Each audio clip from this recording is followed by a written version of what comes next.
Hi there, Saurabh Bhandari this side. और आज मेरे साथ इंटरव्यू में है mister Rakesh Sheikh, handsome guy from Kolkata, near Kolkata, right? Near Kolkata ji.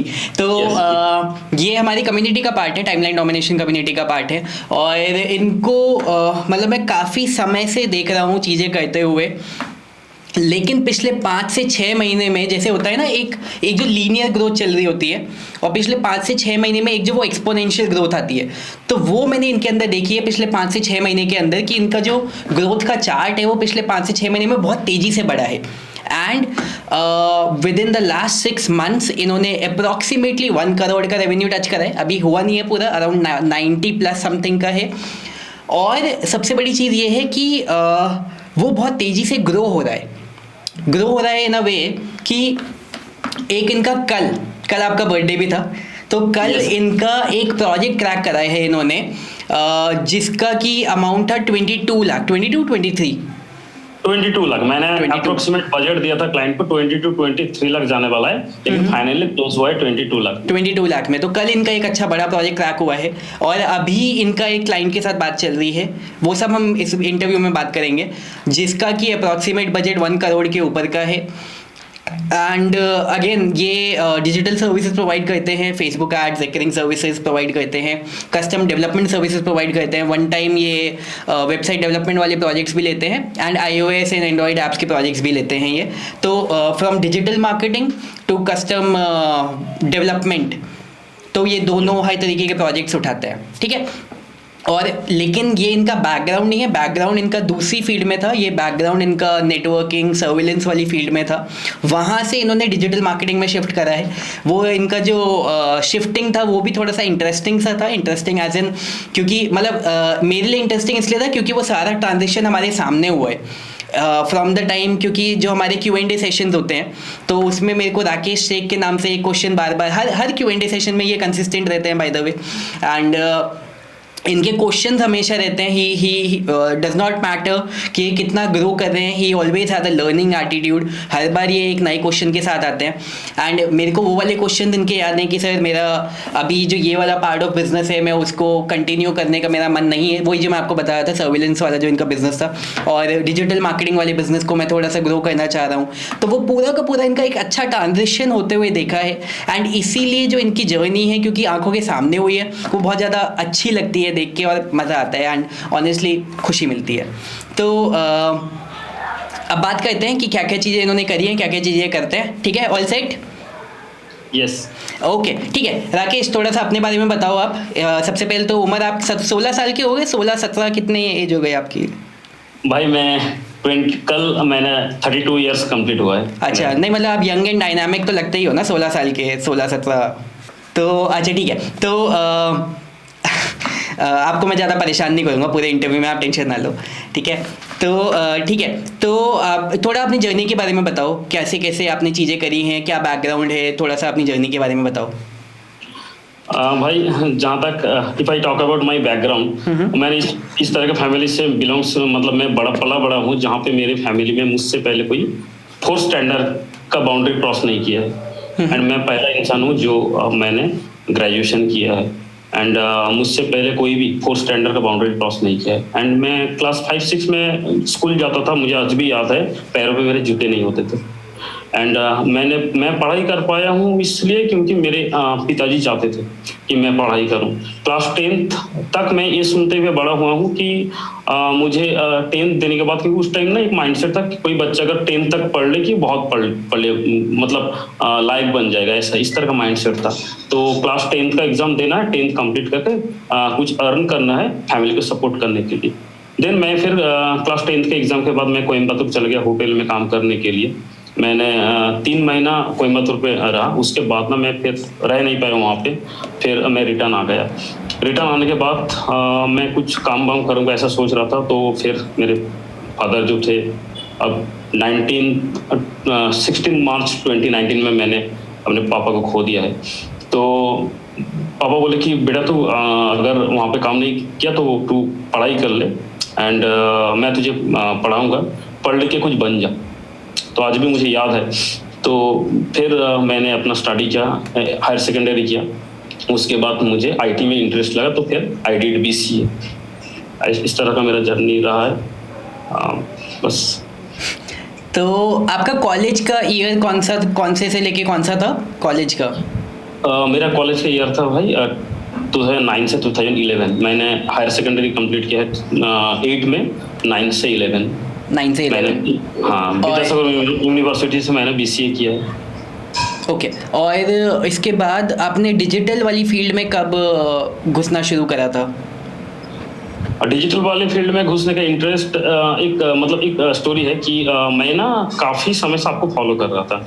And market place जिस टाइम पे लॉन्च हुआ था उससे पहले से, तो उस टाइम ना मुझे कुछ समझ नहीं आता था। तो मार्केट प्लेस का लॉन्च के बाद कुछ वीडियो देखा। उसके बाद मैं फाइनली 28 अक्टूबर 2020 को मैंने एनरोल किया टाइमलाइन डोमिनेशन पे, जो कि मेरे लिए एक गेम चेंजर रहा। मतलब बाय द ग्रेस ऑफ अल्लाह मैं डिसीजन ले पाया इसमें इन्वेस्ट करने के लिए, क्योंकि उस टाइम ना मुझे ऐसा एक बार लगा कि 28,000 में मैं करूं या ना करूं, इस तरह का। तो फिर मैं किया उसको, लेकिन उसके बाद मुझे लग रहा है अगर मैं नहीं करता तो मेरे से बहुत कुछ छूट जाता। एंड वहीं से मेरा बेसिकली स्टार्ट हुआ। लेकिन हाँ, एनरोल होने के बाद, एक्चुअली एनरोल होना एनरोल होने के बाद फिर काफी दिन तक मैं एज ए स्लीप मोड पे चला गया, मतलब कुछ भी नहीं करता, स्टडी नहीं करता। हाँ, one go as a movie की तरह मैंने स्टडी कर लिया था, लेकिन उसके बाद फिर चीज़ों को जब से समझना स्टार्ट किया, वो मैंने किया मतलब आपका 2021 का फेब के बाद से मैंने किया, मार्च से। अच्छा। फेब में गोवा में राइजन साइन वर्चुअल इवेंट हुआ था राहुल भाई का, तो उसके बाद से मैंने स्टडी करना स्टार्ट किया। फिजिकल हुआ था, नॉट वर्चुअल? राइट, फिजिकल हुआ था 2021 का फेब के महीने में। राइट। अच्छा, तो जो आपने टाइमलाइन नॉमिनेशन में इन्वेस्ट किया था, वो आपका लाइफ का सबसे बड़ा इन्वेस्टमेंट था? जो आप बता रहे थे मैं थोड़ा घबरा रहा था, ये सब भी हो रहा था। एक्चुअली मेरे लाइफ का सबसे बड़ा इन्वेस्टमेंट नहीं था। उससे पहले भी मैं डिजिटल कोर्स में इन्वेस्ट किया था, करीबन 85,000 इन्वेस्ट किया था।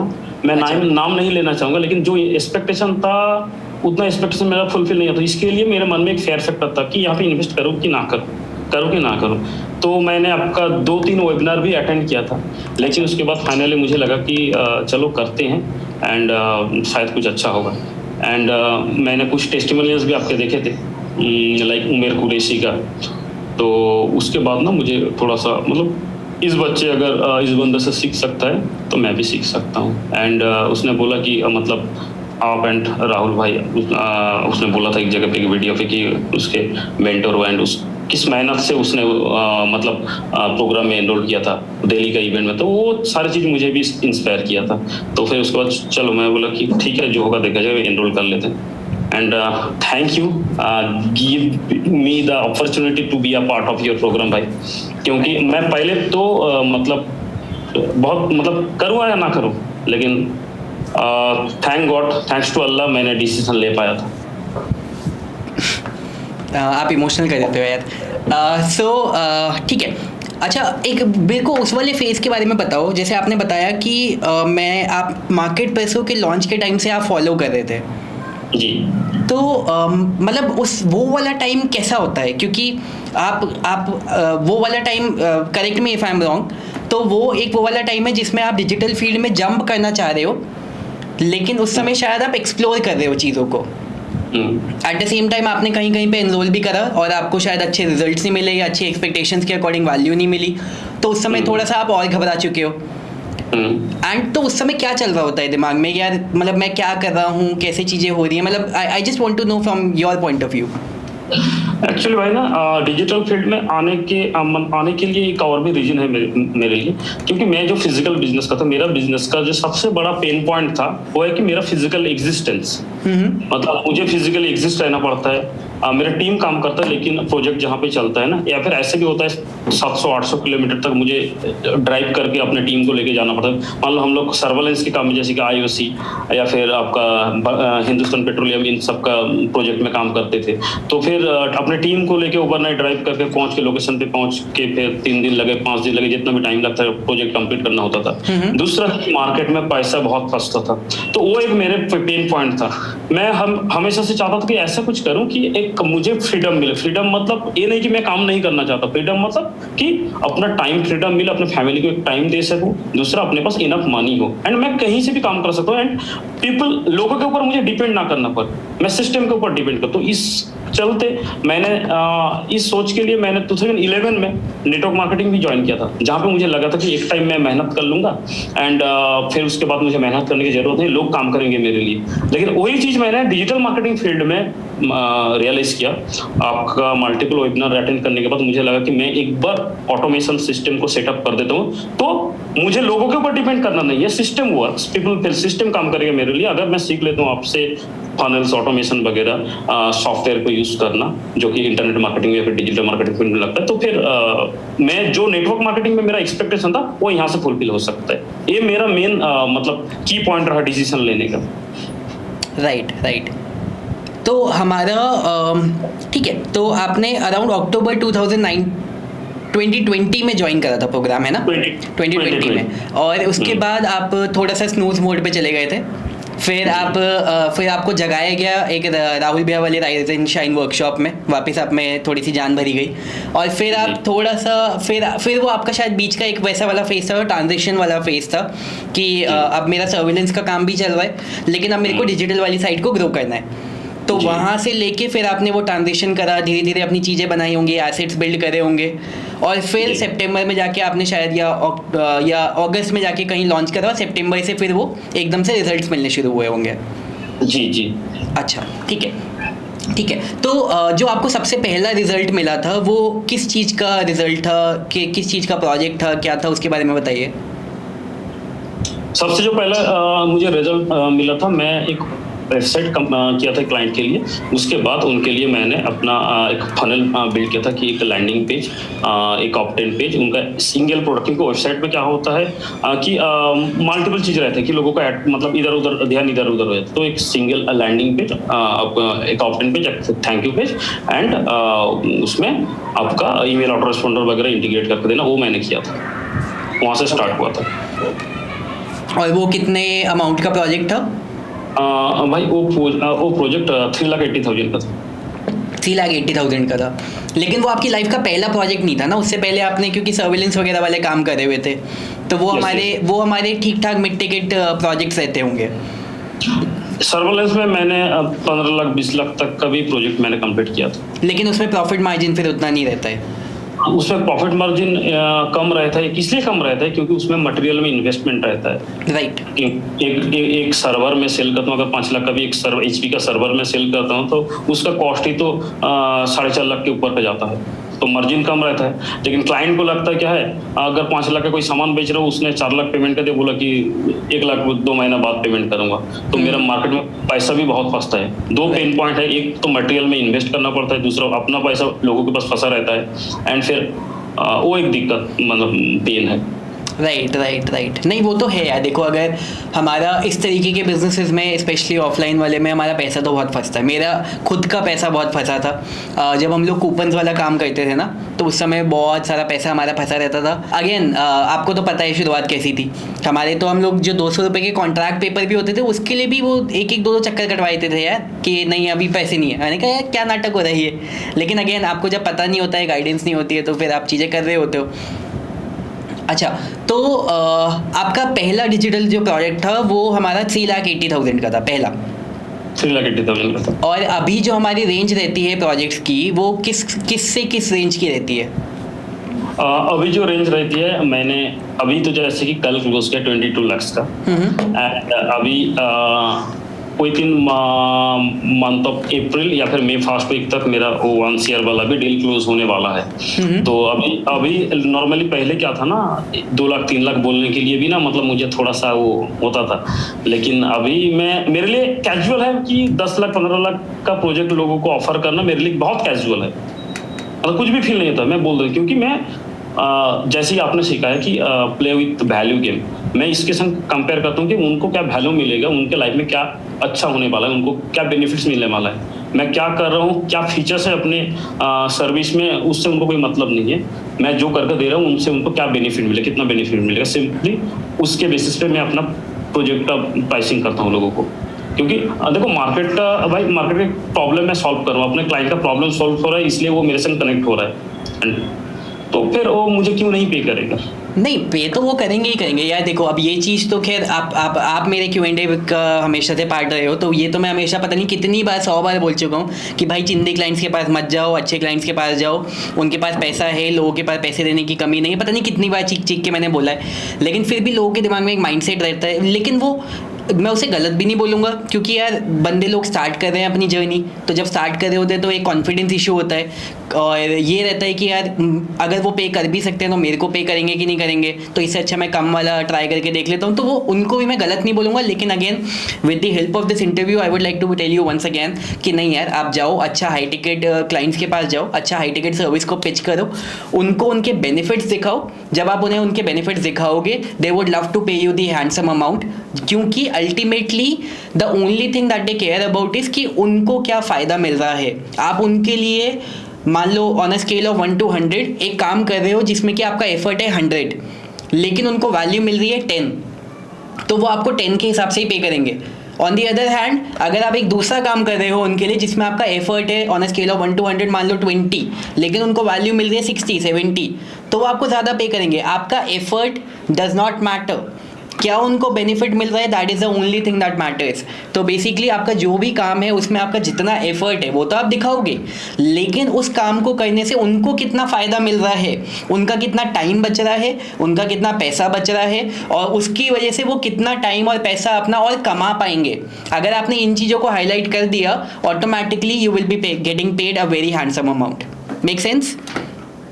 एग्जैक्टली एंड दो चीज तो मैंने आपसे बखूबी सीखी है, एंड वो हमेशा मैं माइंड पे रखता हूँ वाइल क्लाइंट मीटिंग। एक, क्लाइंट को बेगिंग नहीं करना है, दूसरा always play with value game not pricing game, and चिंदी वाले क्लाइंट के साथ काम नहीं करना है। मतलब हमेशा से ये मेरा माइंडसेट रहा है, एंड मैं क्लाइंट को बेगिंग नहीं करता। 100% यार, क्लाइंट्स के साथ में बेक करना भी क्यों है? Always we need to remember कि मैं वहाँ पे वैल्यू दे रहा हूँ, I have a upper hand. बहुत सारे लोग जाते हैं और वो इस माइंडसेट के साथ जाते हैं लोगों के पास, क्लाइंट्स के पास, कि यार काश मेरे को ये क्लाइंट मिल जाए, काश मेरे को ये प्रोजेक्ट मिल जाए। वो इस माइंडसेट से नहीं जाते हैं कि मैं मेरे उसके साथ काम करने की वजह से उसका बिजनेस बढ़ेगा, उसका धंधा बढ़ेगा, तो I have a upper hand. तो जब आपके पास वो पता है ना कि आपके पास अपर हैंड है, आपका बोलना, आपके बोलने की टोन, आपका कॉन्फिडेंस, सब कुछ एकदम बदल जाता है, and then they go to the receiving end. लेकिन again that comes with time, that comes with practice, and that comes with experience. Exactly.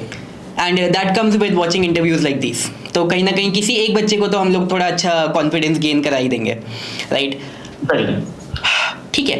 तो अच्छा, हाँ, मैंने आपसे पूछा था कि आपका जो मिनिमम से मैक्सिमम तो आपने बता दिया, मिनिमम रेंज आपने नहीं बताया। मिनिमम रेंज आपका प्रोजेक्ट जो क्रैक आप करते हैं वो कितने रेंज का रहता है? मैं 50,000 से नीचे प्रोजेक्ट, मतलब नॉर्मल अगर कोई वेबसाइट में वर्डप्रेस से भी बना रहा हूँ, या फिर जहाँ पे मेरा एफर्ट एकदम नहीं लग रहा है, मिनिमम लग रहा है, मेरे टीम से भी काम हो जा रहा है, तो 50,000 के नीचे प्रोजेक्ट मैं लेना नहीं चाहता, एंड लेता भी नहीं हूँ, क्योंकि ना उस वाले काम करके मुझे भी मजा नहीं आता है। क्योंकि मैं जो लेवल का वैल्यू प्रोवाइड करता हूँ क्लाइंट को, कि ऐसा नहीं कि देखो मैं, मतलब मेरा माइंडसेट ऐसा रहता है कि मैं कुछ अपना product quality, service delivery quality में थोड़ा सा कॉम्प्रोमाइज कर लो एंड क्लाइंट को लो टिकट सेल कर दूं, ऐसा नहीं करता मैं। जो काम करके मुझे सेटिस्फेक्शन नहीं आएगा मैं वो काम नहीं करता हूं, चाहे क्लाइंट छोड़ देना पड़े मुझे।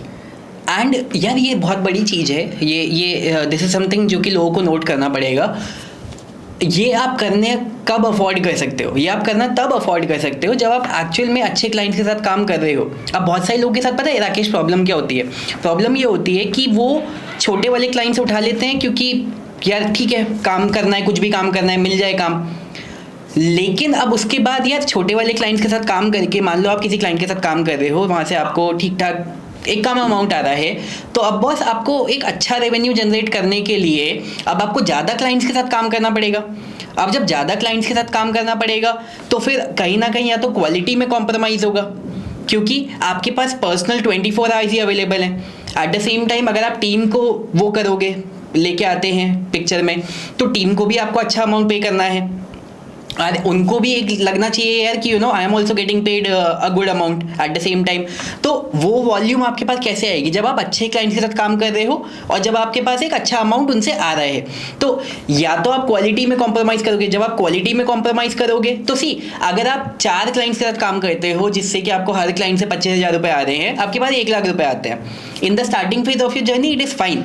लेकिन जब आप ग्रो कर रहे हो तब आप एक क्लाइंट के साथ काम करो जिससे कि आपको एक क्लाइंट से 1,00,000 रुपये आते हैं, या उसी एक क्लाइंट से आपको 2, 3, 4, 5 लाख रुपए आते हैं। तो आपको एक क्लाइंट के ऊपर फोकस करना है। थिंक अबाउट इट, कहाँ आप 4 क्लाइंट के ऊपर फोकस कर रहे थे। अगर मैं 1 लाख का एग्जांपल लेता हूँ फॉर एग्जांपल, कहाँ आपको 4 क्लाइंट के ऊपर फोकस करना है, अपने दिमाग अपने अटेंशन को आपको 4 जगह पर डिवाइड करना है और ये फोकस करना है कि कैसे मैं उसका बिजनेस बढ़ा सकूँ। एट द सेम टाइम कहाँ आपको एक क्लाइंट के ऊपर फोकस करना है। अब उसी को आप मल्टीप्लाई कर लो कि अगर आपको 10 क्लाइंट हैं वैसे 100 क्लाइंट्स हैं, वैसे 40 क्लाइंट्स हैं, वैसे मेरी टीम में एक बंदा एक क्लाइंट के ऊपर फोकस कर रहा है या फिर वो 2 या 4 क्लाइंट्स के ऊपर फोकस कर रहा है। अगेन द मल्टीप्लिकेशन गेम वो पूरा उसी ऑर्डर में चलता रहेगा। तो अगेन जब आप हाई लेवल क्लाइंट के साथ वर्क कर रहे हो, आपका अटेंशन फोकस वहाँ पे जाएगा, आपके पास भी ज़्यादा आएगा, उनके पास भी ज़्यादा आएगा। नो भाई, वो आप बोलते हो ना, लेस पीपल लेस ड्रामा। 100%। और आपको यार वाइब्स आ जाती हैं। आप जब उन वाले क्लाइंट्स के साथ जाते हो, ऐसा नहीं है आपकी कभी ना कभी, अभी चिंदी वाले क्लाइंट्स के साथ भी कभी मीटिंग नहीं होती होगी, कभी ना कभी हो जाती होगी, और वो वाइब्स आपको आ जाती हैं जो शुरू से ही आपको पता चल जाता है कि यार वो छोटी छोटी चीज़ों को लेके नाटक कर रहा है बहुत। इनफैक्ट यहाँ पे मैं लोगों को एक चीज़ और बताता हूँ, वो ये कि जो अच्छे क्लाइंट्स हैं ना, उनके पास अगर आप कम रुपए का प्रपोजल लेके जाओगे वो आपके साथ वर्क नहीं करेंगे। Is that true? Yes, 100% true. And आपका बोलने में अगर मतलब वो वाले बात अभी अब थोड़ी देर पहले बोले ना भाई कि अगर आपके बैक ऑफ द माइंड में रहेगा क्लाइंट किसी भी तरह एग्री हो जाए, मैं किसी भी तरह इसको मतलब इसके संग वर्क करना स्टार्ट करूं, तो फिर ना वो आपका वर्ड ऑफ माउथ में, आपका बॉडी लैंग्वेज में वो समझ जाता है। एंड अच्छा क्लाइंट अगर कभी भी आपके संग वो काम नहीं करेगा, कभी भी नहीं करेगा। बात करने में अगर आप मतलब वो अगर स्ट्रेंथ नहीं रहेगा तो आप फिर कैसे काम करेगा? आप ब्रोकन माइंड से बात करोगे तो फिर वो तो पता चलेगा सामने वाले को। 100%। क्योंकि लोग ये चीज़ नहीं समझते यार कि उनको ये लगता है जैसे, क्योंकि अब देखो यार नए बच्चे हैं, उन्होंने कहीं ना कहीं उस लेवल की अर्निंग नहीं करी है, ठीक है। उनको ये लगता है यार मैं इस क्लाइंट से 2-3 लाख रुपए मांग लूँ क्योंकि मेरे को घबराहट हो रही है, मैं मांग लूँ। लेकिन वो ये नहीं समझ रहे हैं। फॉर एग्जांपल मैंने जो एक ठीक ठाक अमाउंट पे करा था, एक हमारा कॉपी राइटिंग का प्रोजेक्ट था, एक सॉफ्टवेयर लॉन्च था हमारा 2017 में। एक ज़माना था जब मैं कॉपी राइटिंग में इतना कॉन्फिडेंट नहीं था, कोई भी नहीं होता है शुरुआत में यार हर चीज़ में, तो मैं भी नहीं था। तो मैंने बाहर से एक आउटसोर्सर को वो करा था, मैं और मेरे फ्रेंड ने, और हमने मिलके उनको प्रोजेक्ट दिया था। $3,000 हमने उन्हें दिए थे। उस समय 2-2.25 लाख रुपए का इंडियन करेंसी में वो चीज़ बना था। अब थिंक अबाउट इट, मेरे लिए वो उस समय ठीक ठाक अमाउंट था यार, मैंने उनको एक अच्छा खासा अमाउंट पे करा था। लेकिन हमने एक सॉफ्टवेयर बनाया था जिसमें डेवलपमेंट में अच्छा खासा खर्चा हुआ था, और मेरे को ये पता था कि उस प्रोडक्ट लॉन्च से मेरे पे आराम से 100K से ज़्यादा एक रेवेन्यू आ सकता है, $100,000 से ज़्यादा का रेवेन्यू आ सकता है। तो थिंक अबाउट इट, अगर मेरे पे एक दूसरा बंदा आता है कि मैं आपके लिए कॉपी राइटिंग कर दूंगा आपके प्रोडक्ट की, और वो मेरे को पिच करता है लेट्स से कि मैं आपके लिए 30,000 रुपये में कॉपी राइटिंग कर दूंगा, भाई मैं उसको प्रोजेक्ट कभी भी नहीं दूंगा, क्योंकि मेरा इतना टाइम इतना पैसा लगा उस प्रोजेक्ट को डेवलप करने के लिए, और मेरा उस प्रोजेक्ट का जो पोटेंशियल है वो कहीं करोड़ों रुपए में कमाने का है। मैं क्वालिटी में कॉम्प्रोमाइज़ नहीं कर सकता कि आप मेरे 30,000 रुपये पे कॉपी राइटिंग करोगे। I don't want it. I want कि आप मेरे से ज़्यादा अमाउंट लो लेकिन मेरे को क्वालिटी काम करके दो। तो बहुत सारी बार आपके साथ ये होगा, आप किसी अच्छे क्लाइंट के पास ना कम अमाउंट का प्रोजेक्ट लेके जाओगे, वो आपको वहीं पे ही हटा देंगे। आपके क्या थॉट्स हैं इस बारे में? 100% मैं आपसे एग्री करता हूँ भाई। एंड क्या है ना कि लोगों को मतलब उनके अंदर वो जिगर नहीं होता है कि मैं लोगों को 5 लाख 10 लाख 20 लाख बोल सकूं। मतलब वो खुद को बिलीव नहीं, मतलब अगर आप खुद को वैल्यू नहीं कर रहे हो, कोई बंदा अगर खुद को वैल्यू नहीं कर रहा कि मैं 5 लाख ले सकता हूँ या फिर मैं 22 लाख का प्रोजेक्ट ले सकता हूँ, तो फिर सामने वाला उसे क्या देख के ही करेगा। एंड क्लाइंट, सामने वाले बंदे ना, अगर जो अच्छे क्लाइंट हैं जिनको अपने क्वालिटी से मतलब है, मतलब प्राइसिंग कुछ उनके लिए कोई मैटर नहीं करता। जैसे कि आप बोले कि आप सॉफ्टवेयर लॉन्चेस आप थाउजेंड्स ऑफ डॉलर आप अर्न कर सकते हो, तो फिर वहां पे अगर कुछ अमाउंट खर्च हो जाता है, अच्छे इन्वेस्ट, खर्च नहीं बोलूंगा मैं, इन्वेस्ट बोलूंगा क्वालिटी इंप्रूव करने में, तो फिर 100% करना चाहिए। 100% करना चाहिए यार, ऑब्वियसली। तो राकेश, जैसे क्लाइंट प्रॉस्पेक्टिंग होती है, मतलब आप क्लाइंट्स को कैसे आइडेंटिफाई करते हैं? What is your way of identifying कि यार मेरे को इसके साथ काम करना है या मेरे को इसके पास जाना है? अब जैसे लोगों के दिमाग में ये क्वेश्चन होगा कि यार मैं हाई टिकट क्लाइंट को ढूंढूं कैसे, तो what is your way of doing that? मैं ये चीज़ मैं राहुल भाई से सीखा हूँ कि क्लाइंट को अपना क्वालिफाई करो, नंबर 1 एबिलिटी टू पे एंड इन्वेस्टमेंट मेंटालिटी तो उसके संग बात करके पता चलता है, उससे पहले पता नहीं चलेगा। लेकिन एबिलिटी टू पे, उनका बिजनेस स्केलेबल की है कि नहीं, उनका बिजनेस प्रॉफिटेबल की नहीं, क्योंकि ऐसा बिजनेस के संग मैं काम करना कभी भी नहीं चाहता हूँ कि जिनका बिजनेस मॉडल स्केलेबल नहीं है, क्योंकि वो बंदा खुद स्केल नहीं कर सकता है, तो फिर वो मुझे क्या पे करे, मेरा क्या ग्रोथ रहेगा। मैं ऐसे क्लाइंट के साथ हमेशा से काम करना चाहता हूँ, या फिर मैं काम करता हूँ कि उनका बिजनेस अगर ग्रो करने में मैं हेल्प करता हूँ, तो मैं भी खुद ग्रो करूंगा उनके संग संग। राइट। तो एक तो मैं क्लाइंट को जो अप्रोच करता हूँ, क्लाइंट को जिनका पहले बिजनेस मॉडल थोड़ा स्टडी कर लेता हूँ कि उनका ये बिजनेस है, ये बिजनेस स्केलेबल है।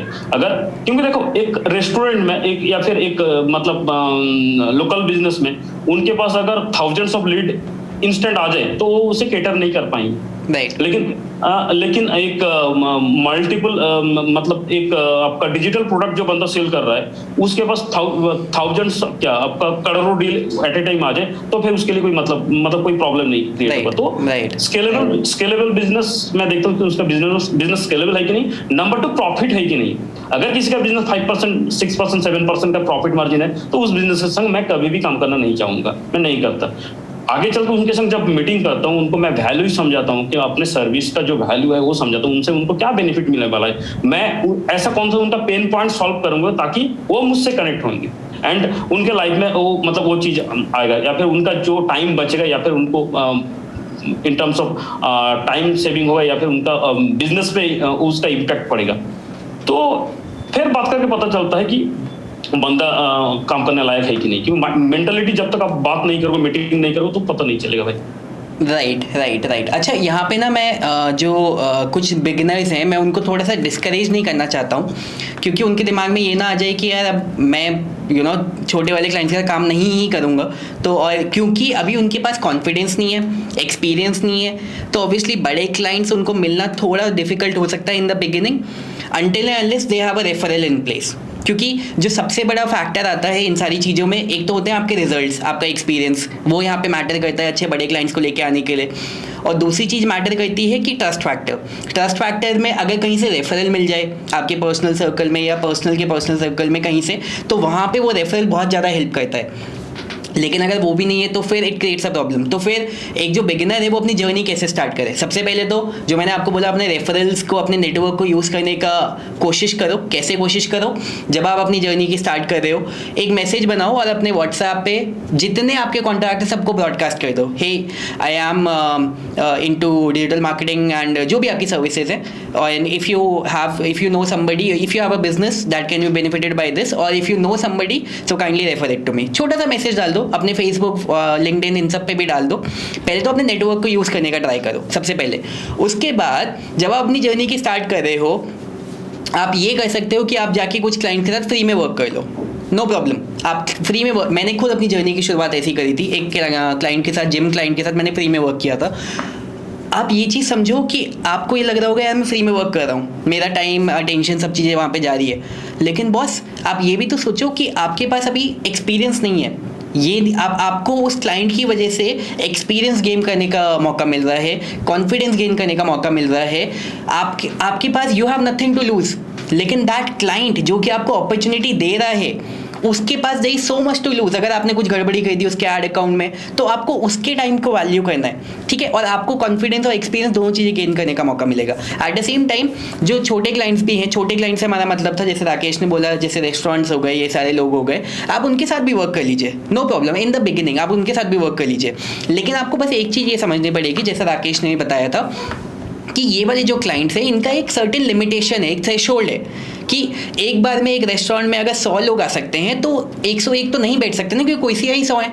एक जिम में अगर एक बार में 50 लोग वर्कआउट कर सकते हैं तो 51वां नहीं आ सकता है। You need to understand. लेकिन अगर किसी का कोचिंग प्रोग्राम है, अगर किसी का सॉफ्टवेयर है, अगर किसी के मल्टीपल ब्रांचेज हैं बहुत सारी, या कुछ भी किसी तरीके का इन्फो प्रोडक्ट है, अब they can acquire as many people as they want in their membership program, in their software, in their digital products. अब ये आप समझो कि वहाँ पे स्केलेबिलिटी का जो लेवल है वो किसी भी लेवल पे जा सकता है। कोई वर्कशॉप्स करा रहा है, कुछ भी करा रहा है, तो that is something that you need to understand. तो बेसिकली आप ये चीज़ कैसे समझोगे कि वो बिजनेस स्केलेबल कैसे है, बस एक चीज़ का ध्यान रखो कि उसमें वो एक टाइम पे कितने कस्टमर्स को केटर कर सकते हैं। क्या वो एक लिमिटेड नंबर को ही केटर कर सकते हैं, या फिर there is no limitation, right? Exactly. ठीक है। तो एक्चुअली अब वो इतने टाइम से अपन कोचिंग भी कर रहे हैं ना, तो अब मेरे को पता है कि लोगों को सिंप्लीफाई करके कैसे बताना होता है, क्योंकि लोग थोड़ा सा वो हो जाते हैं, भटक जाते हैं, उनको चीज़ें समझ नहीं आती हैं। तो कोचिंग करते करते वो थोड़ा सा एक्सपीरियंस आ गया है कि थोड़ा सा और सिंप्लीफाइड वे में लोगों को चीज़ें बतानी होती हैं। एक बात मैं आपको बताना चाहता हूँ, डांटना मत, बी ऑनेस्ट विथ यू, कि मैंने अभी भी टाइमलाइन डोमिनेशन पूरा खत्म नहीं किया है। स्केलिंग वाला मॉड्यूल मैंने अभी भी किया नहीं। जब जितना भी मैंने कंज्यूम किया है अभी उसको ही प्रोड्यूस कर रहा हूँ, मतलब उसके ऊपर ही मैं काम कर रहा हूँ। अभी भी बहुत सारे लेसन ऐसे मैंने अभी हाथ नहीं लाया, क्योंकि मुझे पता है स्टडी कर लेने से तो मतलब एक मूवी की तरह मैं देख लूँ ऐसा तो नहीं होगा। वो तो मैं एक बार कर चुका हूँ, लेकिन अभी मैं इस तरह से स्टडी करता हूँ, नोट बनाता हूँ, फिर उसे इम्प्लीमेंट करता हूँ। तब जाकर मुझे फील होता है कि नहीं ठीक ठाक है, मैं इम्प्लीमेंट करने लायक, फिर अब मैं आगे का लेसन स्टडी करता हूँ। अभी भी मैंने कंप्लीट नहीं किया टाइमलाइन का। एक स्केलिंग वाला तो आप देख ही लो, बहुत ज़रूरी है, इस समय तो और ज़्यादा ज़रूरी हो चुका है। ठीक है। अच्छा, एक बार मेरे को याद है मैंने आपको एक धमकी भी दी थी ग्रुप से निकालने की जी। तो वो उसके बारे में आप बता दो लोगों को कि ऐसा भी होता है। एक्चुअली क्या था, मैं कोचिंग मतलब अपना जर्नी कोचिंग इंडस्ट्री से स्टार्ट किया था। मैं early phase in my career I used to teach in some colleges as a guest lecturer. Like मैं आईटी से हूँ, तो मैं सी प्रोग्रामिंग लैंग्वेज, C++ इस तरह का लैंग्वेज पढ़ाता था। एंड मैं आपको बताया था Q&A सेशन में कि भाई मैं एक कोर्स लॉन्च करना चाहता हूँ कि मेरा एक्सपर्टाइज ये है। तो आपने बोला था आज के रात ही आपको पहला मॉड्यूल अपना लैंग्वेज का, कोई भी लैंग्वेज यूज करो, C++, जावा, जो भी आप सिखाना चाहते हो, उसका एक पहला लेसन ग्रुप में अपलोड हो जाना चाहिए, SB इनर सर्कल ग्रुप में। एंड योगेश को आप बोल दिए थे कि अगर रात के अंदर वो मॉड्यूल नहीं अपलोड होता है तो फिर आप मुझे ग्रुप से टर्मिनेट कर दो। एंड उसी रात को मैंने रिकॉर्ड किया, एडिट किया, फिर मैंने अपलोड किया था। तो बेसिकली हुआ ये था कि वो जो लेसन था उसके बारे में हमारी पहले भी बात हुई थी, लेकिन वो पहले रिकॉर्ड नहीं हुआ था। अब पता है, सक्सेसफुल बनने के लिए, अच्छे रिजल्ट्स लाने के लिए बहुत ज़्यादा ज़रूरी ये नहीं है कि आप काम को कितना परफेक्टली कर रहे हो। The speed of execution of the things, that is something which is way too important. तो वो मैंने देखा, मैंने कहा यार ये एक बंदा इतना अच्छा टैलेंटेड, सारी चीज़ें आती हैं, एक वीडियो बना के डालने में इसने इतना टाइम लगा दिया क्योंकि may be he is waiting for perfection and stuff.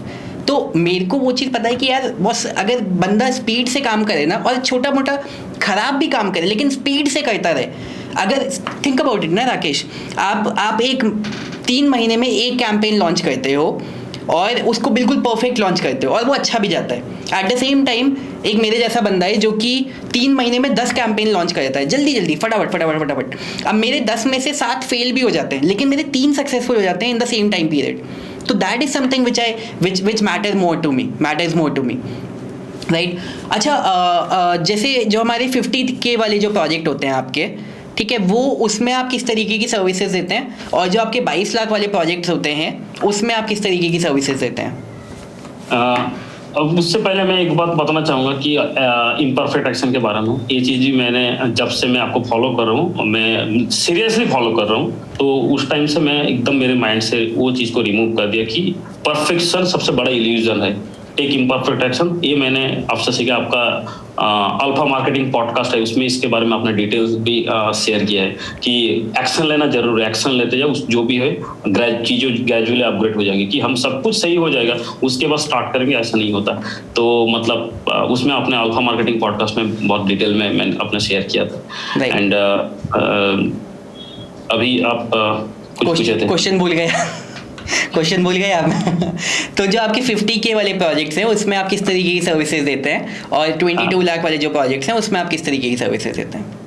50 के या फिर 1 लाख के अंदर ना भाई। बेसिकली मोस्टली वेबसाइट के क्लाइंट होता है, वेबसाइट में बना कर दे देता हूँ लोगों को। एंड जहाँ पे उतना ज्यादा फंक्शनलिटी नहीं होता है, उतना ज्यादा फंक्शनलिटी है तो कोई लॉजिकल इक्वेशन नहीं होता है।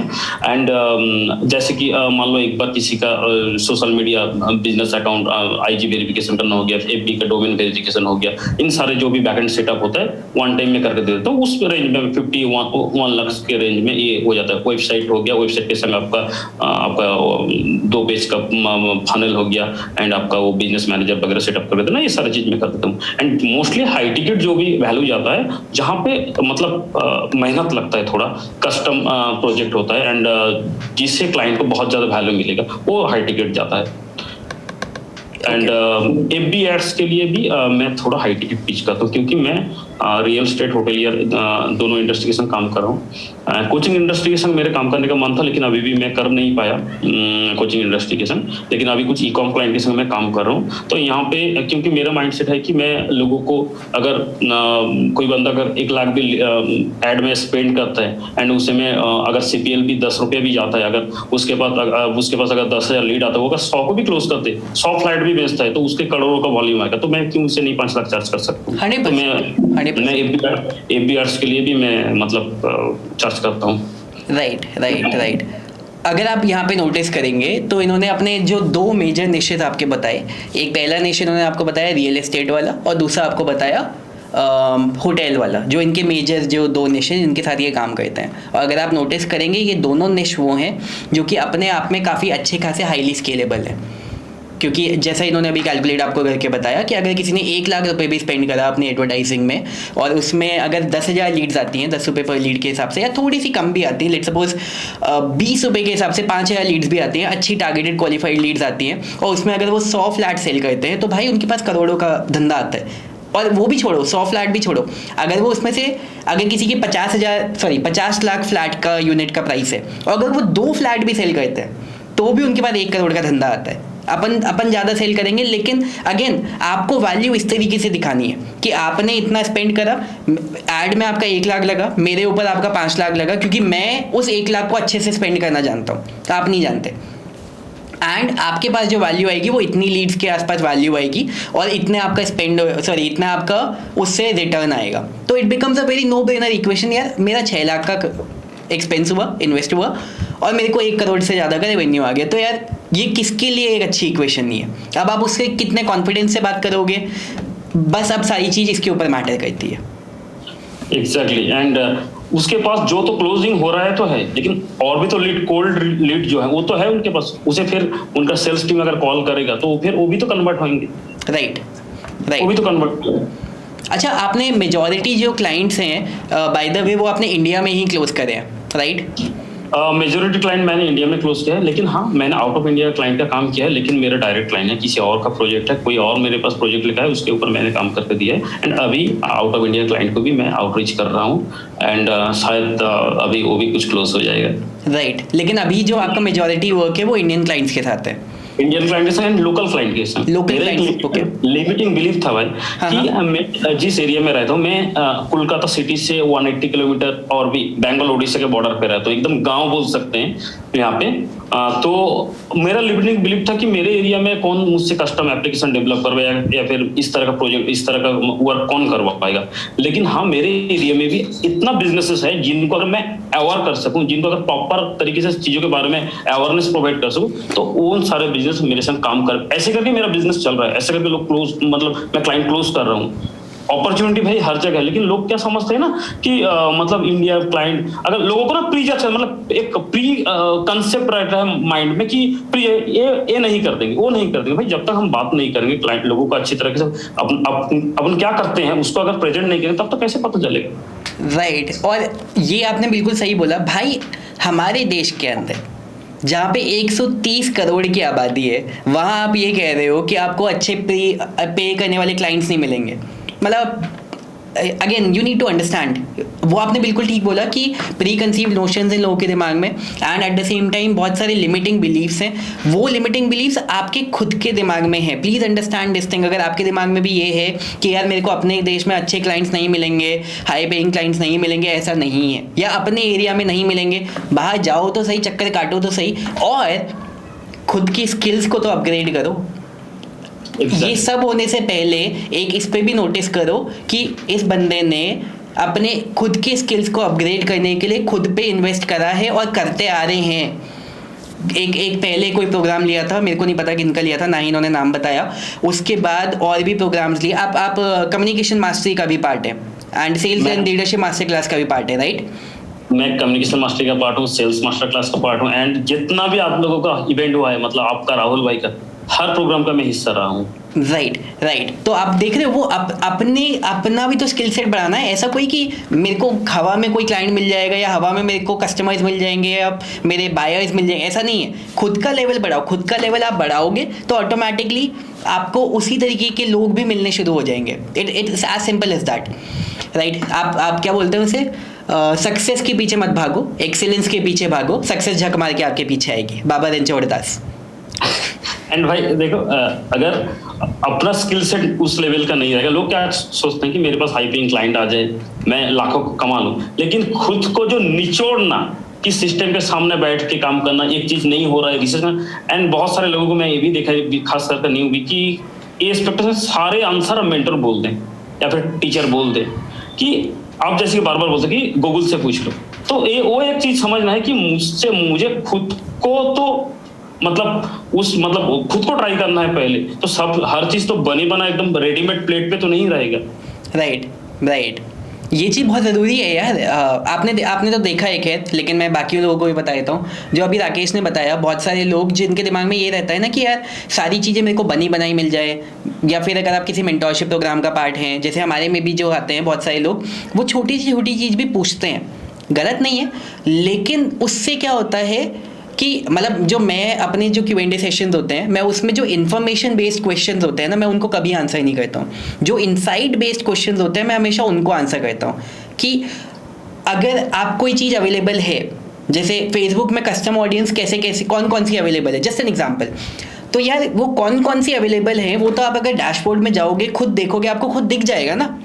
लेकिन उन कस्टम ऑडियंस को मेरी स्ट्रैटेजी क्या है, कैसे यूज़ करने की, वो मैं आपको बताना चाहता हूँ, लेकिन वो आप मेरे से पूछो। तो that is a difference between information and insights. क्योंकि मैं ऐसे क्वेश्चन को क्यों नहीं आंसर करता हूँ, क्योंकि बॉस उससे होता क्या है, आप नहीं समझते अभी ये चीज़, लेकिन होता ये है कि आपकी जो खुद की एबिलिटी है सॉल्यूशंस फाइंड करने की, एक एंटरप्रेन्योर की जो सबसे बड़ी एबिलिटी है वो होती है सॉल्यूशंस फाइंड करने की। क्योंकि on a daily basis you are going to face a lot of challenges, a lot of problems. तो आपका जो सबसे बड़ा क्वालिटी है वो है क्वेश्चंस के सॉल्यूशंस को फाइंड करना, प्रॉब्लम्स के सॉल्यूशंस को फाइंड करना। और जब आप वो चीज़ सीख जाते हो, देन आज की डेट में आप कस्टम ऑडियंस में फंसे हो, कल की डेट में आप स्केलिंग में फंसे होगे, उसके बाद आप बिजनेस मैनेजमेंट में फंसे होगे, फिर लीडरशिप में फंसे होगे, या कहीं पे ही फंसे होगे। आपको पता होगा कि कोई प्रॉब्लम आ जाए, आप उसको फेस कर सकते हो, and that is how you grow.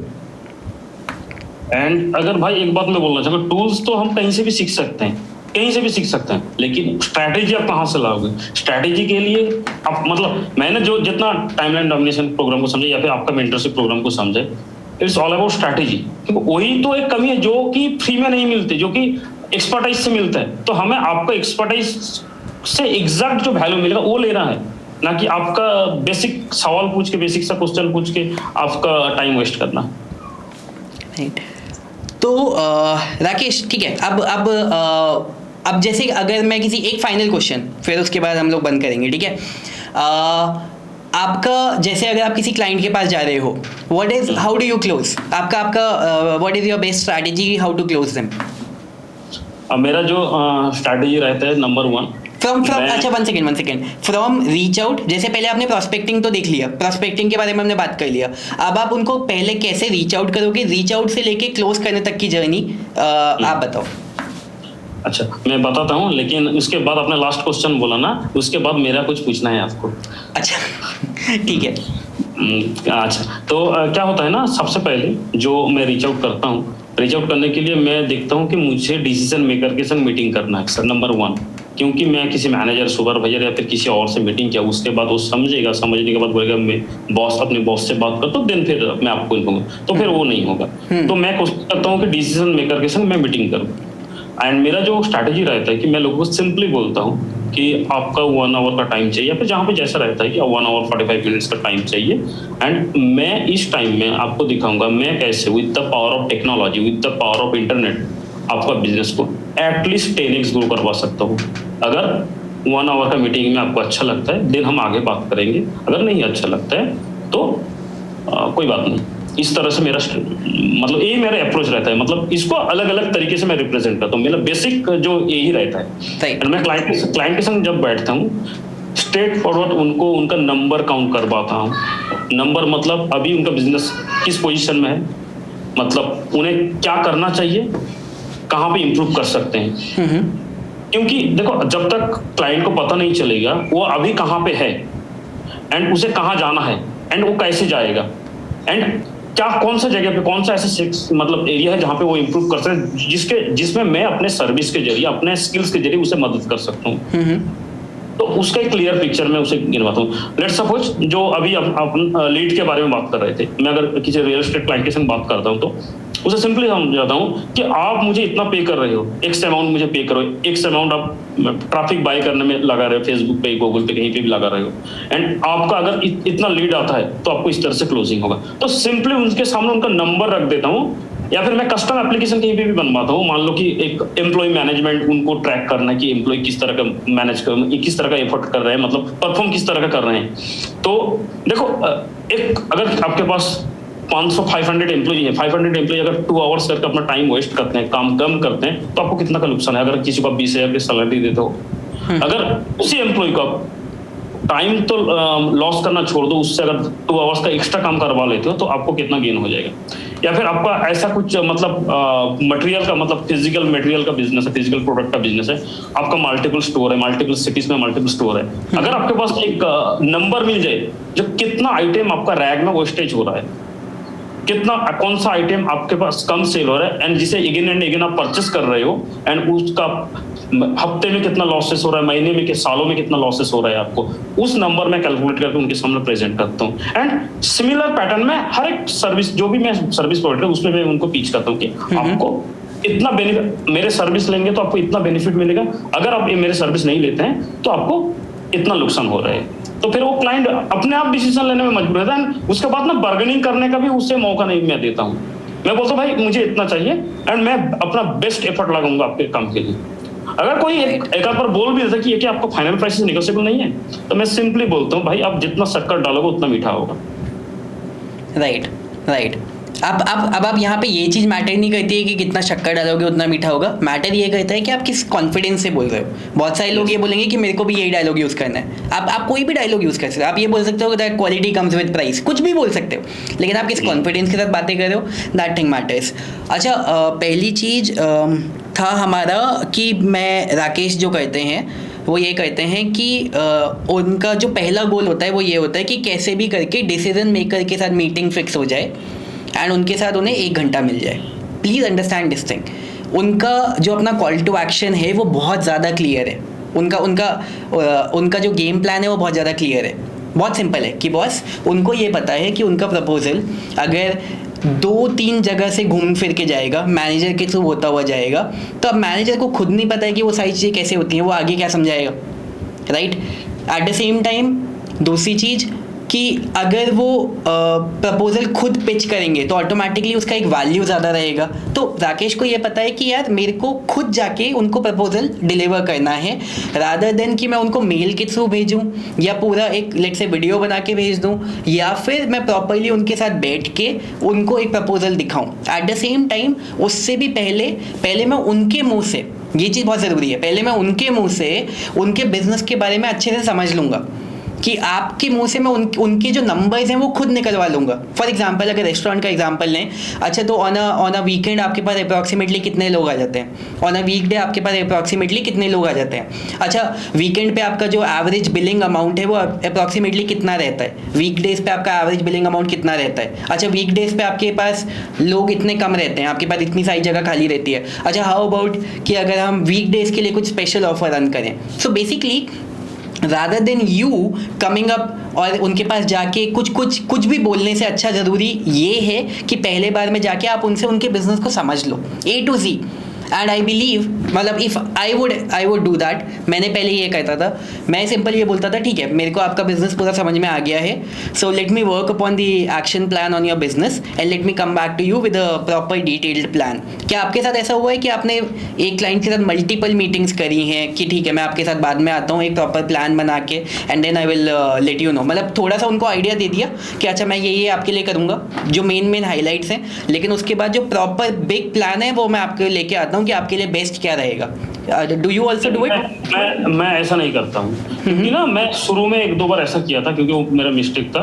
मैं क्या करता हूँ अपने क्वेश्चन को इस तरह से मैं मतलब सीक्वेंस में सेटअप करता हूँ, क्लाइंट अपना पेन पॉइंट खुद बोलेगा, राइट, एंड मेरे पास वो प्लान होता है कि मैं वो जब एक एक क्वेश्चन का आंसर करेगा उसको मैं उसके बदले मेरे पास उसका क्या सोल्यूशन है एक एक करके मैं उसको बोल देता हूँ। उसके बाद मैं बोलता हूँ, मैं ये पूछता नहीं हूँ कि सर आप कब हम लोग कब मिल सकते हैं या फिर मैं ये पूछता हूँ कि आप क्या एग्री करो, मैं पूछता हूँ कि सर हम कब से काम करना स्टार्ट कर सकते कब से स्टार्ट करेंगे। राइट, सर आप अगर पहले एडवांस पेमेंट हम लोग इतना परसेंटेज एडवांस लेते हैं, आप एडवांस प्रोसेस करवा देंगे तो हम इस डेट से काम कर सकेंगे। लेकिन मैं मल्टीपल क्वेश्चन पूछता हूँ उनको एंड उनका जो पेन पॉइंट है उनके मुंह से निकलवाता हूँ।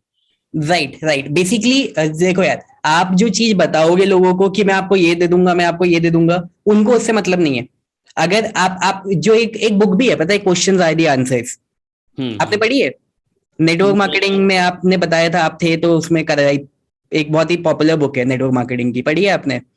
वो बुक नहीं पढ़ी है मैंने, लेकिन कॉपी कैट मार्केटिंग, द अच्छा, मॉक सोल्ड हर फरर, इस तरह के ओके किताब ओके ओके। तो बेसिकली उस बुक का भी थीम यही था कि आप लोगों से क्वेश्चन करो और वही जो उन्होंने बोला है वही उनको रिपीट करके बता दो, क्योंकि बॉस उसने खुद अपना पेन पॉइंट आपके सामने रख के बता दिया है। अब आप उसको 10 अलग चीजें दोगे वो नहीं चलेगा, उसको वही चीज चाहिए, वही चीज उसे रिपीट करके बता दो, क्वेश्चन आर दी आंसर्स, और उसे लगेगा मेरे को मेरी मतलब की चीज मिल रही है।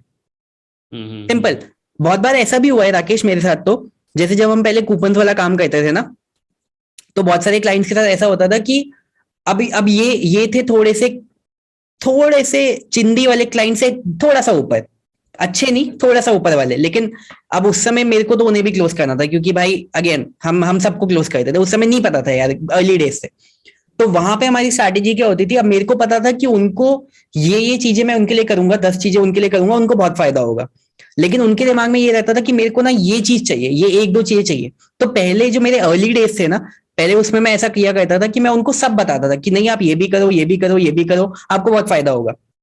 लेकिन फिर मेरे को समझ में आया कि बॉस उसे ये चीजें नहीं समझ में आ रही है, तो पहले मैं उसे उतना ही देता हूँ जितना उसे समझ में आ रहा है, स्टार्ट करता हूँ उसके साथ जर्नी स्टार्ट करता हूँ, एंड देन एक बार रिलेशनशिप बन जाएगा, अच्छी सर्विस मेरी तरफ से मिल जाएगी, अच्छा काम मेरी तरफ से मिल जाएगा, फिर मैं आगे जाके उनको और चीजें समझाऊंगा क्योंकि एक ट्रस्ट फैक्टर डेवलप हो चुका होगा।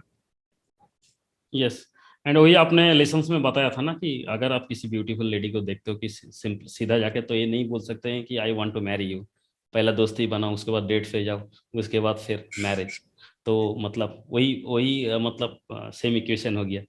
एंड भाई मैं आपको पूछना चाहूँगा, मैं एक बात पूछना चाहूँगा भाई, अगर किसी भी बंदा कोई भी इंसान उसके पास कोई स्किल्स है, कोई भी स्किल्स है या फिर कुछ आता है उसे, वो क्या कोचिंग स्टार्ट कर सकता है? यस एंड नो, दोनों चीजें हैं। यस इसलिए क्योंकि अगर आपको कुछ भी आता है तो आपको ये फिगर आउट करना है कि क्या ऐसे लोग हैं जो कि उस फील्ड में हैं एंड उनसे आपको थोड़ा सा ज्यादा आता है, तो आप उनको जितना मान लो let's take it from a scale of A to Z।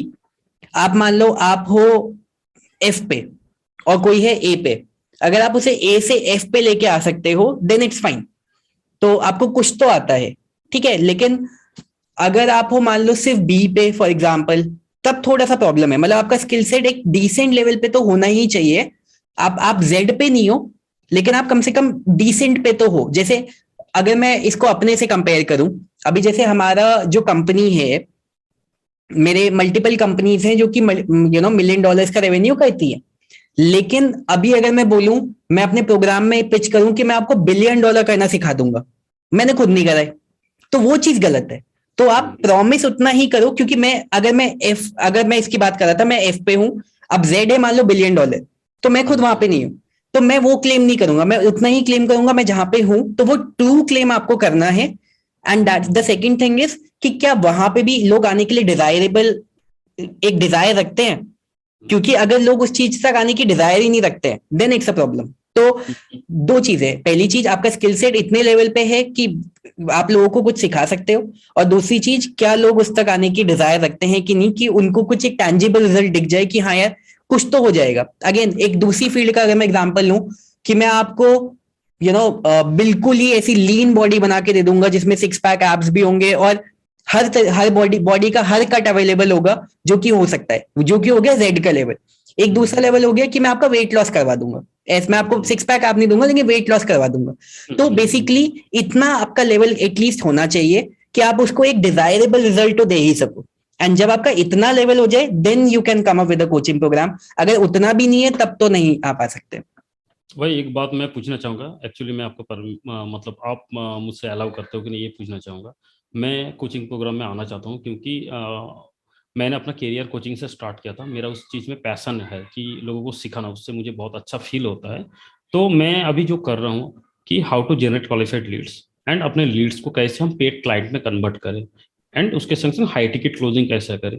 तो ये मैं सिखाना चाहता हूँ। मैं क्या इसके संग आगे बढ़ सकता हूँ, अपना कोचिंग प्रोग्राम लॉन्च कर सकता हूँ? आपको क्या लगता है? आप कर सकते हैं। देखो अभी यही एक ट्रांजिशन आपका फेज आया था आज से अराउंड एक साल पहले, जब आपने एक क्वेश्चन करा था कि मैं अपने उस वाले बिजनेस को क्लोज करना चाहता हूँ, इसको करना चाहता हूँ, राइट। और तब जो मेरा आंसर था वो यही था कि बस अभी आप ग्रेजुअली उसको क्लोज करो, और अभी तक शायद वो क्लोज नहीं हुआ है पहला वाला, कि नहीं, क्लोज पहले नहीं। इसको ग्रेजुअली ग्रो करो और इसको ग्रेजुअली वो करो। अब यहाँ पे आपका जो ये वाला बिजनेस है, डिजिटल फील्ड वाला, डिजिटल मार्केटिंग वाला, इसको हमारा क्लोज करने का तो प्लान नहीं है, कोई प्लान नहीं है, राइट। कभी भी नहीं। तो कभी भी नहीं है, तो इसको क्लोज नहीं करना है, लेकिन इसको हमें ऑटोमेट करना है, क्योंकि इसमें आपका टाइम इन्वॉल्वमेंट है।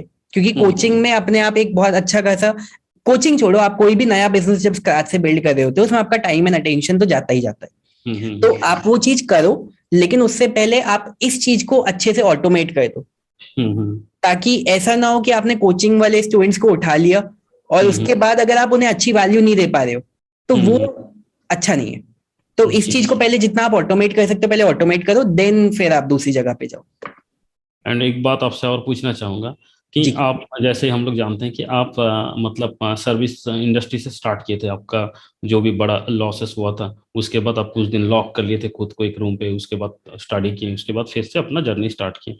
तो वो जो ट्रांजिशन फेज रहा कि मतलब एक सर्विस इंडस्ट्री में मतलब एक लॉसेस हुआ, उसके बाद जो वो मतलब क्या, कौन सा ऐसा मोटिवेशन था कि आपको डिजिटल फील्ड की तरफ आप गए, या फिर इंटरनेट मार्केटिंग आपने सीखा, एंड फिर आप सर्विस इंडस्ट्री पे आए, सर्विस देने के बाद फिर अपना प्रोडक्ट, खुद का प्रोडक्ट क्रिएट करना, प्रोडक्ट लॉन्चेस, तो कंप्लीट जर्नी अगर शॉर्ट में आप बता सकते हो कि मतलब मेरा भी कहीं ना कहीं ड्रीम है कि मैं अपना प्रोडक्ट के संग, सैस प्रोडक्ट के संग मार्केट में आऊँ, एंड अपना प्रोडक्ट को जेबी प्लेटफॉर्म में या फिर दूसरे प्लेटफॉर्म में लॉन्च करूँ। एंड ये मेरा ड्रीम है एक।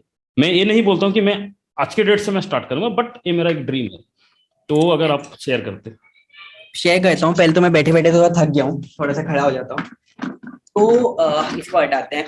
तो देखो सीन ये था कि जब लॉस के बाद जब सर्विस इंडस्ट्री या डिजिटल इंडस्ट्री में कैसे मूव करा, तो मूव करना तो ऐसा था कि ऑप्शन नहीं था, क्योंकि जेबें थी खाली। और उस समय तो ये सब चीजें तो बहुत दूर की बात होती है कि सर्विस में जाना है या प्रोडक्ट में जाना है या इस निश में जाना है, ये सब तो बहुत बहुत दूर की बातें होती हैं। उस समय तो ये होता है कि नेक्स्ट अर्निंग कहाँ से आएगी। यार एक बंदा जो कि खाने के पैसे नहीं कमा पा रहा, वो इतनी सारी चीज नहीं सोचता। You need to understand this thing, right. तो यस। पहला, और एक तो ये चीज थी, और दूसरी चीज ये थी कि मेरे को कहीं ना कहीं डिजिटल में इंटरेस्ट था, डिजिटल मार्केटिंग वगैरह में। जैसे हम लोग यूएसपी वाला काम भी करते थे, तो यूएसपी वाले काम में हम लोग 7 लोग थे। आपने देखा होगा वीडियोस वगैरह में, मैं, हाँ। राहुल भैया, धीरेन्द्र भैया और हम 7 लोग थे। लेकिन उसमें भी मेरा जो पर्सनल इन्वॉल्वमेंट रहता था, ऑफ कोर्स कूपन सेलिंग वगैरह में तो मैं रहता ही था, लेकिन मेरा अपना खुद का जो एक पर्सनल इंटरेस्ट रहता था वो उसमें बहुत रहता था, उसके उस बिजनेस के डिजिटल एस्पेक्ट को मैनेज करने में। जैसे उसमें जो हम एसएमएस भेजते थे हमारे कस्टमर्स को कि नया कूपन डील आया, तो उसको पूरा फिगर आउट करना, वो I use to do. Facebook page बनाना, उसका ग्रुप बनाना, इवेंट बनाना तो इवेंट के एड्स चलाना, मतलब जो उस बिजनेस का जो डिजिटल एस्पेक्ट था ना वो आई यूज टू डू। तो मतलब मैंने डिजिटल मार्केटिंग वगैरह ये इसलिए नहीं शुरुआत करा था कि मेरे को डिजिटल मार्केटिंग सीखनी है, मैंने इसलिए शुरुआत करा था क्योंकि मेरे को अपने बिजनेस को सपोर्ट करना था डिजिटली। तो वहां से वो बिजनेस तो नहीं चला, लेकिन जो मेरा डिजिटल साइड ऑफ थिंग्स था वो एक ऐसा मेरा इंटरेस्ट बन गया कि यार ये चीज मेरे को करनी है। एंड वही मेरा एकमात्र स्किल सेट था जो मेरे को अच्छा आता था, इन डिमांड था। क्लाइंट्स के साथ मेरा पहले से जान पहचान हो गया था क्योंकि 4 साल तक उनके साथ कूपन वाला काम कर रहे थे। तो मेरे को लगा यही वाली सर्विस पिच करके देख लेता है। तो बंदों ने इंटरेस्ट दिखाया, वहां से फिर वो जर्नी की शुरुआत हो गई। तो ये था transfer from offline to digital, ये वाला पार्ट क्लियर है? तो it was more of a necessity rather than the wish. And उसके बाद जो प्रोडक्ट लाइन में मूव करने का था वो ये था कि you know the ability to pivot and move very quickly. वो जो क्विक डिसीजन मेकिंग होती है ना वो बहुत जरूरी होती है। क्योंकि मैं और मेरा जो फ्रेंड थे गौरव, तो हम लोग बहुत ज्यादा क्यूरियस रहते थे चीजें करने के लिए ना। और हम लोग बहुत सारे, मैंने कहीं ना कहीं आपको शायद अपने Q&As में दिखाया भी है कि मैंने बहुत सारे टूल्स बाय करे हुए थे, हम दोनों ने मिलके ही करे हुए थे। तो हम लोग टूल्स बाय करते रहते थे क्योंकि हमें हमें कुछ भी करके मतलब यू नो चीजों को एग्जीक्यूट करने में बहुत मजा आता था। मतलब हमारा जो माइंडसेट था वो हमेशा एक्सेलेंस वाला था, मनी वाला नहीं था। एक्सेलेंस के पीछे भागते थे कि यार इस कैंपेन को और अच्छे से एग्जीक्यूट करेंगे, इस कैंपेन को और अच्छे से रन करेंगे। तो टूल्स बाय करते थे हम लोग। तो एक टूल हमने बाय करा था जो कि उसका जो चेकआउट पेज था वो किसी एक प्लेटफॉर्म पे था जिसका नाम था जेवीजू। That was our introduction to that platform. तो अब वहां से एक नया नाम पता चला। अब जब नया नाम पता चला, अब यहाँ पे एक बंदा दो चीजें कर सकता है कि चल ठीक है, या फिर यार ये क्या है, इसको घुस के देखते हैं ये क्या है। तो वो वाला कीड़ा हमेशा से था, क्यूरियोसिटी वाला जो एलिमेंट है ना वो कीड़ा हमेशा से था। तो वहां से जब उसमें घुसे तो चीजों को देखा, अच्छा ये तो एक ऐसा प्लेटफॉर्म है जहाँ पे लॉन्चेस होती है यार। फिर वहां से और लोगों को जानना शुरू करा। फिर वहां से जब लोगों को जानना शुरू करा तो ये देखा कि इंडिया में अच्छा और भी वेंडर्स हैं। तो उसके बाद लोगों के साथ टाइम लेना शुरू करा, मीटिंग करी। मैं भारत में घूमा अलग अलग जगह पे जाके वेंडर से मिलने के लिए। हैदराबाद में एक बंदा था गौरव बोरा, मैं उनसे जाके मिला। दिल्ली में एक थे जय शर्मा, उनसे जाके मिला। उसके बाद एक जेवीजू का मीटअप हो रहा था दिल्ली के अंदर, उस मीटिंग में जाके बैठे। ऐसे ऐसे हम घबरा के बैठे हुए थे कि भाई थोड़ा सा कुछ बता दो ये चीजें, मतलब समझे सारी चीजें। वो सारी चीजें करी, नेटवर्किंग करी, लोगों से मिले, लोगों से चीजें सीखी, सारी चीजें करी। वेंडर मतलब भाई और डेवलपर या फिर मतलब किस टाइप के वेंडर, वो क्या करते थे? वो भी लॉन्चेस करते थे इस तरीके से। अच्छा। अब वो डेवलपर भी हो सकते हैं, वो कुछ भी हो सकते हैं। मतलब अब लॉन्चेस करने के लिए आपको यही चीज तो है ना कि आपका या तो प्रोडक्ट हो आपके पास। अब वो प्रोडक्ट या तो आपकी टीम ने बनाया है, आपने डेवलपमेंट नहीं किया है, या फिर आपने बनाया है। At the end of the day वो भी उस लॉन्चेस वाले वर्ल्ड में थे। हम्म। तो ये था। और फिर अगेन उस चीज में इंटरेस्ट भी था। कहीं ना कहीं उस चीज में सीख के उस चीज को ग्रो भी करा, स्किल सेट को ग्रो भी करा। And then we came up with product ideas, और वहां से भी जर्नी की शुरुआत हो गई। So the most important thing is कि वो सेटल डाउन नहीं करा चीजों पे कि यार अभी ये चीज कर ली तो यहीं पे ही रुक गए। मूव करा जल्दी जल्दी, एंड वहीं से चीजें बदलती रही। और एक चीज ये थी कि आपको एक चीज में ये भी हो जाता है कि आपको किस, जैसे आपने बोला कि आपका एक इनर फीलिंग है कि मेरे को कोचिंग वाली लाइन में जाना है क्योंकि मेरे को अंदर से वो चीज है, राइट? वो चीज मेरे साथ हुई सॉफ्टवेयर वाली फील्ड में। जब मैं सॉफ्टवेयर वाली फील्ड में आया ना, मेरे को उस चीज में मजा आया। जैसे मैंने 2015 से लेके 2016-17 के बीच में 15-16-17 3 साढ़े 3 या ढाई इन बीच में मैंने बहुत सारे अलग अलग बिजनेस मॉडल्स ट्राई करे, बहुत सारे। और उससे पहले भी कुछ ना कुछ करता रहता था। जैसे एक बार एक डोमेनिंग के इवेंट में गया, ये लगा यार डोमेनिंग तो बहुत बढ़िया है, लोग डोमेन खरीदते हैं, डोमेन बेचते, पैसे आते हैं। तो उसी रात को जाके मैंने 20 डोमेन बाय कर लिए। मतलब मैं कुछ ना कुछ सीखता रहता था और उसे इंप्लीमेंट करता रहता था। तो अब again implementation, execution of speed, जो मैंने आपको बोला था ना, स्पीड ऑफ एग्जीक्यूशन, राइट? वो चीज बहुत जरूरी है। तो अब जब मैं सॉफ्टवेयर वाली फील्ड में आया ना, तो वो चीज मेरे को अटक गई कि यार ये करने में मजा आ रहा है। तो अब लोग ये करते हैं कि यार ये मेरा निश्चय, मैं इसी में ही रहूंगा। मेरे साथ वैसा नहीं रहा। मेरे साथ ये था कि मैं आई केप्ट ऑन मूविंग। तो जब मेरे को ये चीज मिल गई कि यार अब ये मेरे को करने में बहुत मजा आ रहा है, तो फिर मैं उसमें टिका, रादर देन कि इसमें मेरे को यही करना है क्योंकि मैंने ये करना स्टार्ट कर दिया। हम्म। तो ये था। एंड मेरे संग भी भाई कुछ इस तरह का सीन है, क्योंकि मैंने हमेशा से अपना प्रोफेशन को चेंज किया, क्योंकि मैंने पहले अपना जर्नी फ्रीलांसिंग से स्टार्ट किया था 2009 में, डेस्कटॉप सपोर्ट वगैरह देना। उसके बाद फिर मैं ग्रेजुअली टीचिंग में आया। उसके बाद से अपना सर्विस इस तरह का इंक्रीज हो गया कि मैं तो 2014 तक मेरे पास 14-15 लोगों का टीम हो गया था। लेकिन उस टाइम भाई एक घटना घटा। कोचिंग में ना एक एनजीओ के तरफ से मुझे एक ऑफर आया कि एक एनएसडीसी एनसीबीटी करके एक प्रोजेक्ट है, national council for vocational training, उसके लिए एक ट्रेनिंग करवाना है, जो कि एफिलिएशन मेरा डायरेक्ट नहीं था, वो एनजीओ वालों का था। तो उसके संग टाई अप करके वो करना है, तो वो ईयरली करोड़ों का अर्निंग वाले एक प्रोजेक्ट था। वहां पे मेरे को ना 70 लाख का लॉसेस हुआ। मतलब अपने पास जितना भी जमा पूंजी था वो लगाया, कुछ बोरो किया। मतलब 2013 का एंड तक ऐसा हुआ कि मतलब 480 आवर्स का कोर्स मॉड्यूल था गवर्नमेंट का। तो स्टूडेंट फ्री में पढ़ेंगे, एग्जाम देंगे, एग्जाम देने के बाद तो फिर गवर्नमेंट से पेमेंट मिलेगा, स्टूडेंट अगर पास करते हैं, एग्जाम क्लियर करते हैं। तो एक एक मॉड्यूल ना हमने टोटल 2700 को एडमिशन करवाया था। एंड हमारे डिस्ट्रिक्ट में ना east Medinipur and west Medinipur district में टोटल जितने टीचर हैं 8+ लेवल में जो ट्रेनिंग देते हैं, junior land surveyor, civil engineering का एक छोटा सा हिस्सा है, एंड भारमी कंपोस्ट करके एक सब्जेक्ट है। तो दोनों सब्जेक्ट ट्रेनर लोगों को ट्रेनिंग करवाया, एंड 2700 स्टूडेंट को हमने एनरोल करवाया। लेकिन मेन जो एग्रीमेंट था गवर्नमेंट के संग जो भी था, वो एनजीओ के संग था। तो हम लोगों को ऐसा टाइप था कि गवर्नमेंट पे करता था 25 रुपीज पर आवर पर स्टूडेंट। मतलब 480, अगर कोर्स मॉड्यूल है तो 480 इंटू 25 एक स्टूडेंट से मिलेगा, ऐसा था। तो हम लोगों के संग एग्रीमेंट होता कि हमें सर्विस एंड पूरा देखना है, टीचिंग स्टाफ, लैब जो भी है सब कुछ हमारा इन्वेस्टमेंट रहेगा। गवर्नमेंट का एक प्रॉपर्टी था, एक आईआईटी कॉलेज था, उस प्रॉपर्टी में ओनली बिल्डिंग था, एंड चेयर टेबल वगैरह लैब्स वगैरह सब कुछ मुझे ही सेटअप करना हुआ था। तो वहां पे भाई मेरा अच्छा खासा इन्वेस्टमेंट लग गया था 2013 तक। तो 2013 तक, हाफ ऑफ द 2013 तक ना, मैंने जितना भी अर्न किया था उसको सारे को सारे उसी में ही लगा दिया मैंने। एंड कुछ बोरो कर लिया। उसके बाद हुआ यूं, मैंने जो पहला बिल क्लेम किया था वो 34,70,000 कुछ फ्रैक्शन अमाउंट था। तो 35 लाख का मेरा लॉसेस हुआ। तो मतलब उस टाइम ऐसा था ना कि मतलब आज बिल क्लियर होएगा, कल बिल क्लियर होगा, नेक्स्ट अगले मंथ क्लियर होगा। तो ऐसे करते करते मैंने अगस्त में मैंने मैरिज किया था। तो 2014 तक मतलब ऐसा लगा कि मेरे पास कुछ भी नहीं है, सब कुछ मैं लूज कर चुका हूँ। एंड ऊपर से अपने ऊपर लाइबिलिटी है। तो वो फेज एक था ना, मतलब मैं काफी डिप्रेशन में चला गया। तो फिर मैं मुझे हॉस्पिटलाइज किया गया। मैं फिर उस टाइम से मेरे को डायबिटीज है। तो लेकिन मेरे लिए ना बहुत सारे लोग मुझे ये सजेस्ट कि भाई तू जॉब कर ले, तू जॉब कर ले। बट उस टाइम से ना मेरे अंदर कहीं ना कहीं वो एंटरप्रेन्योरशिप बड़ा कीड़ा था कि नहीं, अपना कुछ करना है, मतलब अपना कुछ करना है, एंड कुछ लोगों को मैं खुद करूं, एंड कुछ लोगों को मैं एम्प्लॉयमेंट दे सकूं।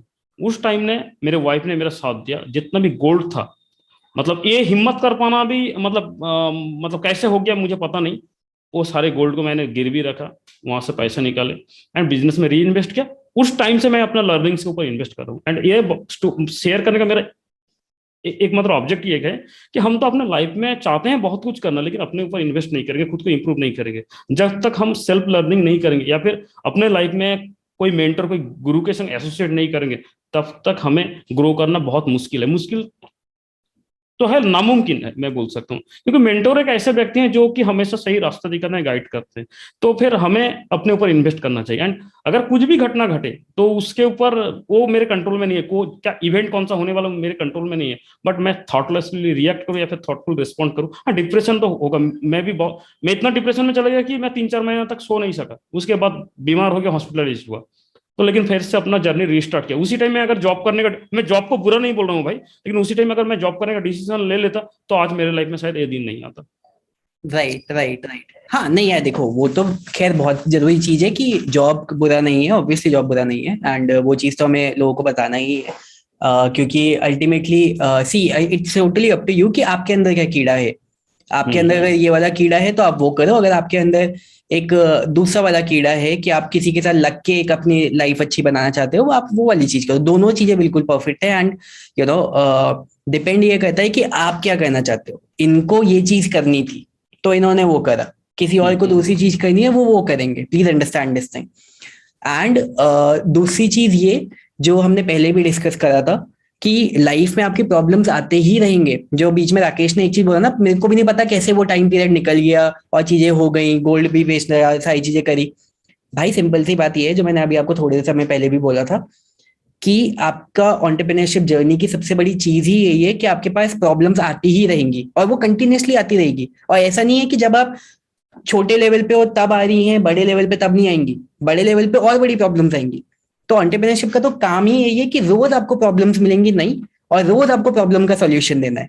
तो इस यही एक जो प्रॉब्लम सॉल्विंग माइंडसेट है, वो जो माइंडसेट है कि जो प्रॉब्लम आ जाए मेरे को उसका सॉल्यूशन निकालना है, मैं उससे आगे बढ़ूंगा, इसी वजह से हम उसको क्रॉस कर जाते हैं।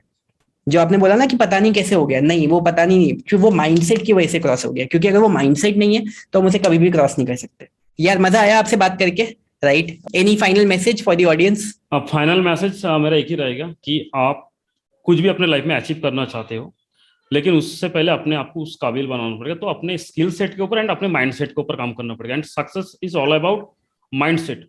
स्किल्स तो आप डेवलप कर लोगे, लेकिन आप उस नजरिए से अगर नहीं सोचोगे, अपना थॉट प्रोसेस को डेवलप नहीं कर सके, तो फिर आप कभी भी सक्सेस नहीं हो पाओगे। क्योंकि एक ग्राफिक्स डिजाइनर है जो कि वो 150-500 रुपए में डिजाइन बनाता है, फिर एक ग्राफिक्स डिजाइनर वो इस माइंडसेट से सोचता है कि मैं एक कंपनी का ब्रांड बिल्ड करूंगा, ब्रांडिंग पार्ट को डेवलप करूंगा। अगर एक कंपनी का ब्रांड बिल्ड हो जाएगा तो फिर उसका एक रेवेन्यू अलग लेवल पे जाएगा। तो फिर आप किस एंगल से सोच रहे हो वो आपके ऊपर डिपेंड करता है। राइट। और उससे ज्यादा जो चीज ये है जो आपने अभी यहाँ पे राकेश ने बताया कि माइंडसेट और हमारा स्किल्स, क्योंकि बहुत लोगों के दिमाग में ये डाउट आ सकता है कि यार मेरा माइंडसेट वैसा है भी कि नहीं, क्या मेरा स्किल सेट वैसा है भी कि नहीं। वो सब छोड़ो, सबसे जरूरी चीज ये है स्टार्ट करो और करते जाओ, बिना रुके करते जाओ, करते रहो, चीजें होती रहेंगी, रुको मत, बस just do it, keep doing it. Imperfect action, क्योंकि कीप डूइंग। अपने आप चीज अपग्रेड हो जाएंगी। एग्जैक्टली, आप अपने आप अपग्रेड होते रहोगे। स्किल सेट ऐसा नहीं है कि पहले दिन आपका बहुत अच्छा हो जाएगा। स्टार्ट करो, चीजें करते रहो, अपने आप बेटर होते रहोगे, बस करते रहो, मेन चीज ये है। ठीक है, चलो इस पॉइंट पे अपन गुड बाय बोलते हैं। शबा खैर, and thank you so much for being over here. चलो ठीक है, तो थैंक यू सो मच, मिलते हैं। ठीक है।